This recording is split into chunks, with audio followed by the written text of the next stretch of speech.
My first ever 21 km journey. Tara, uban ko. Let's go! Gabi pa lang ana nag-carbo loading nako. Kay mauman ang instruction ni Busing Carlo.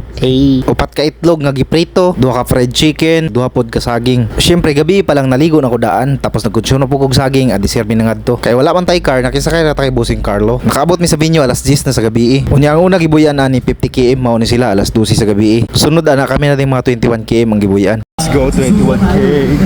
Mao ni karon ngisi-ngisi sa midaan before ang Kalbaryo. Syempre isa sa mga ritual magzumba ginadaan aya mo dagan. 6, 5, 4, 3, 2, 1. Pila km bay?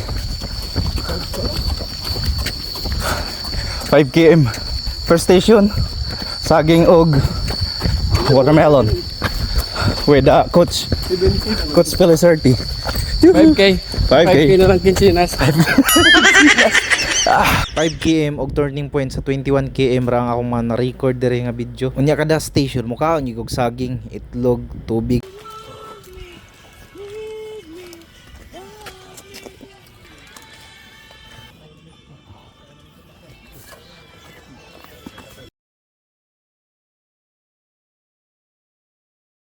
Okay, U-turn.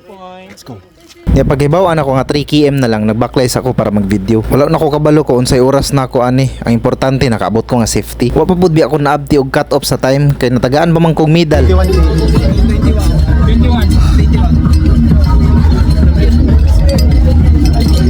Hey, 21 km. Easy man eh.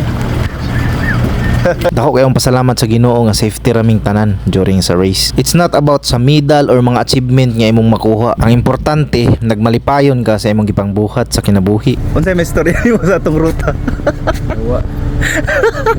Grabe elevation eh. Ay nako, first time na 21 km. Grabe ka tungason, lugsumod, tungason. Pero kaya ra. Thanks God. Peace out.